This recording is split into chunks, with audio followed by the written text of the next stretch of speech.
Pardon the interruption, but I'm Mike Wilbon. We're on 1 hour early today, Tony. You like this early start? I'm Tony Kornheiser. Yeah, I even woke up an hour early at 3 a.m. So that means you were waking up at about the time I was finally getting a wink of sleep. Yeah. A wink. Well, I got a lot more than a wink. You know, I got a wink and a nod, actually. Welcome to PTI, boys and girls. We will get to the Bills firing Sean McDermott, the injury to Zach Charbonnet, and tonight's college football title game in a moment. But we begin today with the Chicago Bears finally actually losing a football game. This came in overtime as the Rams kicked a game-winning 42-yard field goal last night. But that came over the most remarkable play in years. On a 4th and 4, with only 18 seconds to play, Caleb Williams ran backwards while being chased by a bevy of Rams and floated a perfect pass some 40 yards to Cole Kmet, who was unbelievably unguarded in the end zone. That forced the overtime. Wilbon, you were physically there. Yeah. After that touchdown pass, did you expect the Bears to win? Not exactly then. And the touchdown pass is not possible. No. It's not possible. And yes, I'm sitting there seeing the whole thing play out, and I'm thinking, he had not been sacked, Caleb Williams, last night. The Rams did not get to him. They did not get home, as the analysts like to say now. But they called a beautiful play defensively where they just got after him, and he is sprinting in the other direction like Carl Lewis. Yeah. And now you're going to throw the ball, whatever, 60 yards in the air? 45. Tony, when Kmet catches the pass, I didn't have words. I didn't scream. I didn't shout. I didn't hug anybody. I just sat there. Because it's not possible. But I thought we were going to win the game in the plays subsequent to that, stopping the Rams in overtime and then moving the ball in a position where 2 short passes are going to get us in field goal position to win the game and get to the NFC Championship game. That's when I thought we'd win. So I am sitting in my living room and I am watching this game. And that play happens, and I pull out my phone and I text you the following words. Just these 3 words: unbelievable, unbelievable, inevitable, with a lot of exclamation points. And I used inevitable because we had talked on Friday about the inevitability of either the Rams winning or the Bears winning. And I said I thought if it was inevitable, then the Bears were going to win. Did you think honestly, at that point? Well, yes. Well, okay, I've got a few things to say here. I'd never seen anything like that. Nobody was guarding him. The pass was not challenged. It's in the end zone. I can't believe that, which led me to this. And you're the Bears fan here. I'm not. Should they have gone for 2? Should they have gone to win it right there? No. Because the Rams were dispirited right there. Because previously against the Packers in overtime, and I'm cheating here. I'm taking some wisdom from Richard Denton, Otis Wilson, who played many games together defensively in that uniform. And their philosophy is, no, you go into overtime, particularly at home, and you don't want the ball first. You want to play defense first, because if you can stop them, but if you can stop them, then any score wins the game. Did you think in the moment he should have gone for 2? No, because of that reason. You never thought that? No. All right, so Caleb Williams Caleb Williams has it. He's really good. But he throws a pick, and he threw 3 picks in the game. The only time in his career. So I think, and I'm going to my notes here, he wasn't the only bad quarterback in bad weather. Matthew Stafford did not have a touchdown pass. He was sailing the ball. Yeah. He didn't have a touchdown pass for the first time in 19 games. Look, I don't know what you think. I think the Bears are not as good a team as the Rams. But I think this, and I need to ask you this, I think this play lives forever. Had they won the game, it becomes the pass, the drive, something like that. Yes. So the mythology is different. I still think it lives forever. Do you? Yes. Because I find myself resigned today. I'm not angry. I'm not disappointed in the team. I'm not walking around going, yes, there's a what-if quality to it. Because 2 short passes, field goal range, field goal, let's go to Seattle. On to Seattle. Yeah. But Caleb Williams is in his 2nd year, right? There's some things he's got to improve on. He's got to learn to take short routes and take the cape off and take the 6-yard pass to the tight end over the middle, or Monangai, who I think was open, and you just keep matriculating the ball down the field. He's got to get to that point. It's his 2nd year. It's his first with Ben Johnson. I hope there's time. You can't presume there's time, but the play lives forever. You just said Chris Collinsworth. I went back. I couldn't sleep. I watched the broadcast, and Tirico and Collinsworth, of course, were great. Collinsworth said he'd never seen anything like it, like you just said. Never saw it. That's why I'm still wearing my colors today. I am. It's fine. Let's move to the fallout from the other overtime game this weekend. The Bills, this morning, fired head coach Sean McDermott after Buffalo fell to Denver 33-30. The Bills lost this game after a hugely controversial interception by the Broncos, Jaquan McMillan in OT, and Denver lost Bo Nix for the season with a right ankle fracture. So where's all this put the Bills, and how do you see the Broncos road ahead now with Jarrett Stidham? Let me deal with the Broncos first. I think it's going to be very hard for them to win the next 2 games in a row, the AFC Championship game and the Super Bowl, if they get there. And maybe they can beat New England at home. But this guy hasn't thrown a pass in the NFL in 2 years. It's a hard ask to come and win those. That last pass, you know what happened to it? No. It was picked. Okay. And let me get quickly to the Bills. The firing of McDermott, it feels like they were waiting for him to lose a game, and when he lost a game, they were going to fire him. It feels like a John Harbaugh situation in which the die was cast, okay? The irony here, of course, is that Josh Allen could have saved him by being Superman, which he has been many, many times. But he had a bad game for him, right? 4 turnovers, 2 interceptions, and 2 fumbles, I believe that was. He now has, if I'm correct on this, 15 fumbles in 15 playoff games. It's a lot. Yeah. And he's also got he the puts most. himself in harm's way, to be fair. Yeah, he got the, yes. Oh, he's trying to do it all, and he should because he doesn't have much around him. He's got the most wins of anybody in a playoff situation who's never been to a Super Bowl among quarterbacks. He's got 8. But I'm going to say this because you mentioned this earlier and they showed video of it. I think the Bills got hosed. I thought that was a catch. I thought it was a catch. That was a catch in the Rams game. Why wasn't that a catch in the Bills game? And I also thought the first pass interference was a bad call, although there was roughing the passer on that same play. But it put the team in position to get a field goal, an easy field goal. And I mean, I guess Josh Allen picked a bad time to not have a great game. There was a pass interference call that should have been made. They could have won the game for Buffalo against Denver. It wasn't made. But yet, and it was pass interference. But you didn't call it earlier. What happened to some evenness here in officiating? I didn't see that.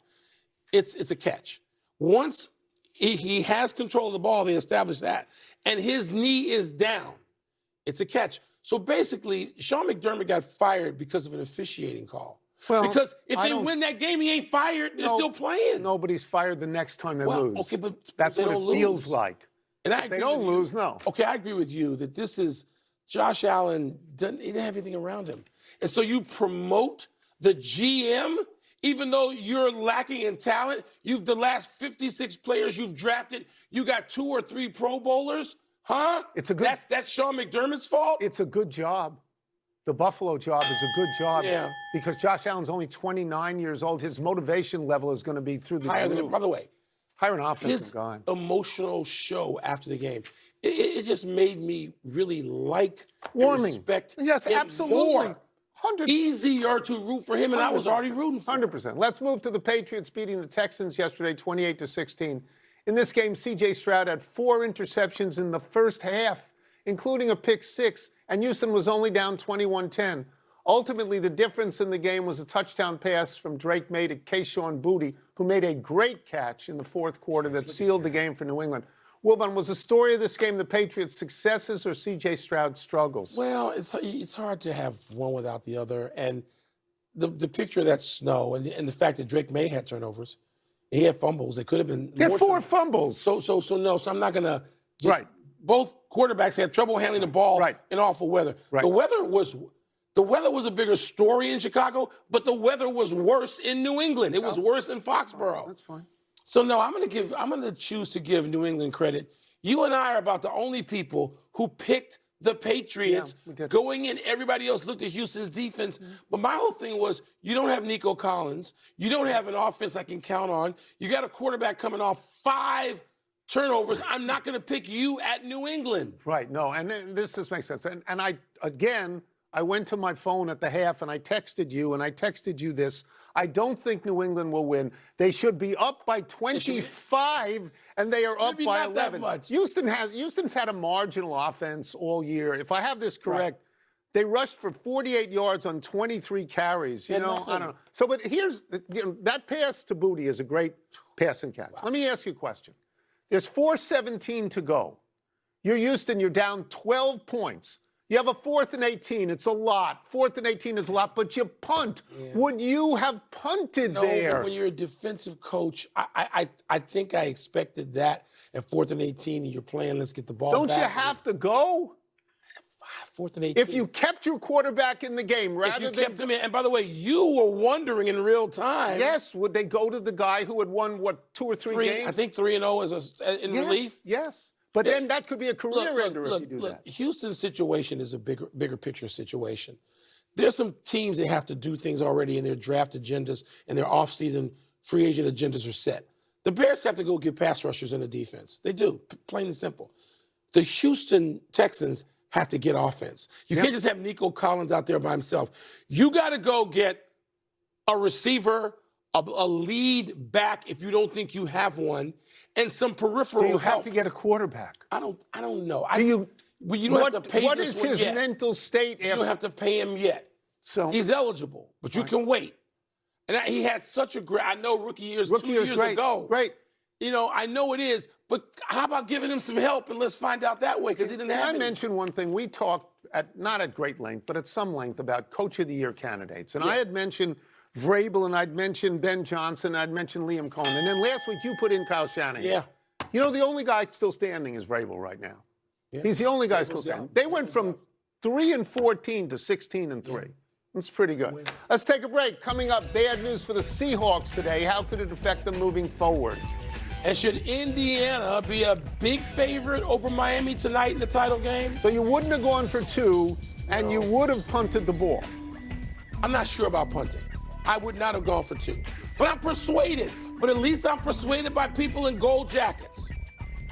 Right? Come on now. I never got on the text chain. What happened? Why aren't I there with Denton Waddle? What happened? Okay, we got to fix that. Yeah. Oh, wait, the season's over.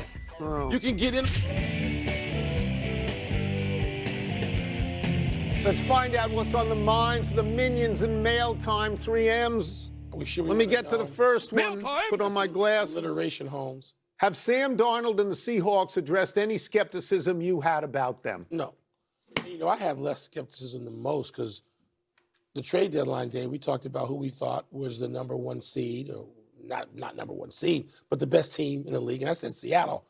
Definitively, I would take Seattle over San Francisco and LA, which was a bit much at the time. But still, no. No, Sam Darnold had these games last year, key games. It was a turnover machine. His career with a different team with Minnesota. Different team. His career is marked by less than success. Okay. So no, you have to win at least this one. I'm not even saying he's got to win the Super Bowl, but he's got to win this game at home against a hated division rival. So I don't like to root against anyone. Right. And Seattle demolished San Francisco. Ooh, man. 2 times in 3 Twice. weeks. So Kyle Shanahan has coached 163 games for San Francisco. Only 4 times has his team been held under 7 points, twice in a month by the same team. Now they didn't need anything from Sam Darnold in those games. No, they didn't. Now they play the Rams. They have played the Rams twice. The total points back and forth in those 2 games to establish 2 different wins are 3 points.